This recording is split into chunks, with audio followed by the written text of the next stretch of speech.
Hey everyone, so I have a core circuit for you today. So all the movements we'll be doing in today's workout are going to train for core stabilization, as well as work the abdominals and the lower back through different types of movements, including some rotation-based movements as well. So there are 5 movements in today's circuit workout, starting with a 30-second plank shoulder tap exercise, which we'll be doing on our palms facing down on the ground. Then 30 seconds of bicycle crunches lying on our back on the ground, followed by 30 seconds of plank toe taps. So we'll be facing down again on the forearms this time towards the ground. And then 30 seconds of flutter kicks. And for that, we'll be lying on our backs with legs fully extended to do that movement, which is going to concentrate heavily on the lower abdominals.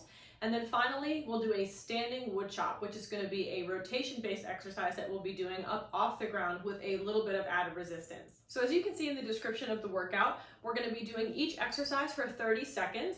We'll rest for 15 seconds in between exercises, and then at the end of each round, we're going to rest for a full minute. Today's workout, we're going to do 5 total rounds of all these exercises.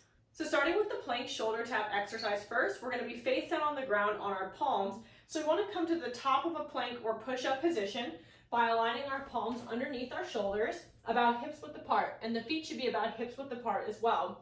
So to do this movement, we're going to take one arm off the ground and tap the alternate shoulder without moving the hips as much as possible. So the body should remain nice and still to maximize that core stabilization.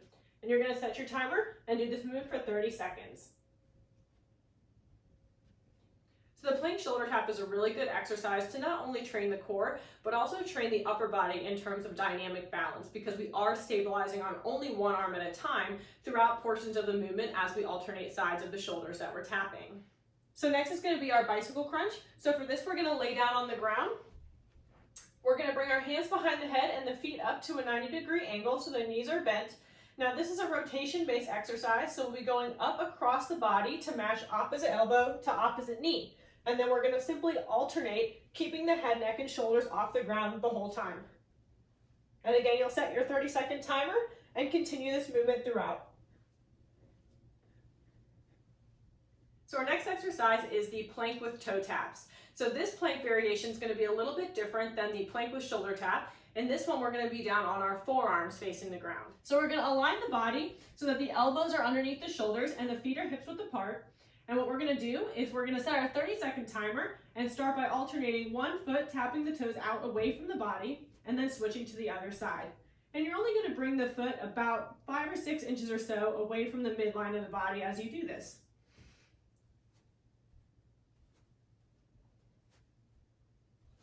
So similar to the plank with shoulder tap, the plank with toe tap exercise that we just did is also going to challenge our body in terms of dynamic balance. So because as we alternate feet, we're only stabilizing on one foot at a time, that's going to add a level of challenge to the balance component of the movement. And again, you also want to keep that plank position nice and still throughout and try not to swivel the hips or hike the hips up to the ceiling as you do the movement. So next is going to be our flutter kick. So we're going to lay back flat on our backs to do this exercise.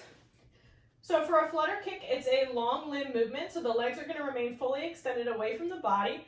Hands should be at your sides. Now you do have an option here to prop your hands under your low back, right around your tailbone area if you need a little extra support for the low back. So that part is up to you. So what we're going to do is we're going to lift our legs about 6 inches off the ground, point the toes, and then quickly alternate a nice rhythmic motion, bringing the legs up and down towards the ground, but not actually resting the legs on the ground at any point.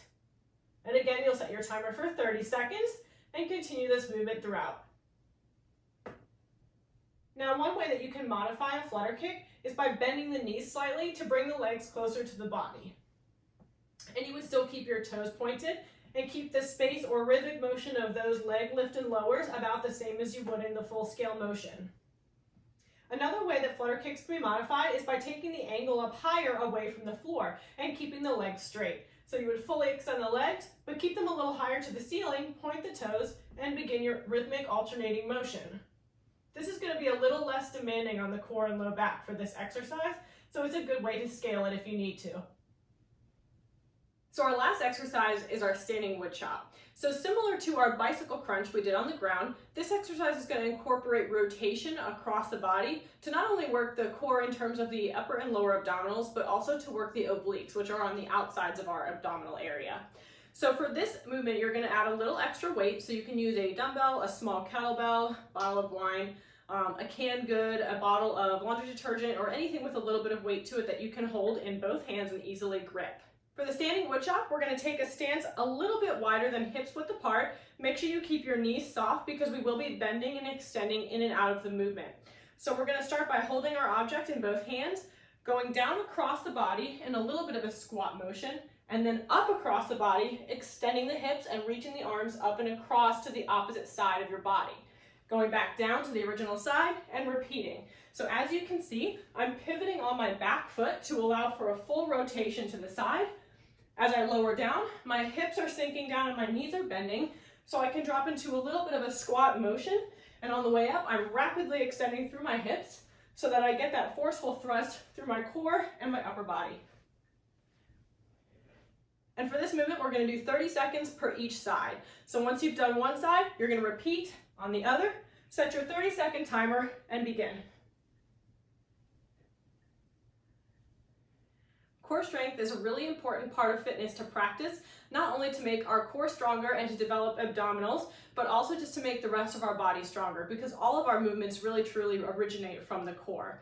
So practice these movements today. It's a really good variety. Make sure you push yourself to do the best you can and the most repetitions you can in each of your 30-second work phases, and don't forget to have some fun.